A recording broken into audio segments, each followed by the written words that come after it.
এই চ্যানেলটি পুরাণ কথা কার্টুনের উদ্দেশ্যে তৈরি। আমার জন্ম হয়েছে বল্মিক অর্থাৎ ওই ঢিবি ভেদ করে, তাই আজ থেকে তোমার নাম হলো বাল্মীকি। বাল্মীকি বাল্মীকি।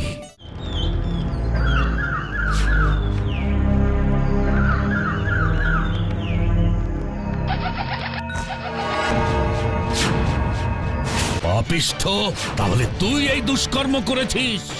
অপরাধ নেবেন না মুনিবর, বন্যপ্রাণী শিকার করাই তো নিষাদের ধর্ম। তুমি নিজের পাপ কাজকে ধর্মের নাম দিতে চাইছো? নিরীহ প্রাণীকে এভাবে মেরে ফেলাটাই যদি নিষাদের ধর্ম হয়, তাহলে আজ আমি অভিশাপ দিচ্ছি, নিষাদরা কোনো দিন সমাজে উচ্চ পদমর্যাদা লাভ করতে পারবে না। দেখবো রামায়ণ কথা। সাবস্ক্রাইব করে দাও নেক্সট প্রোমো দেখার জন্যে।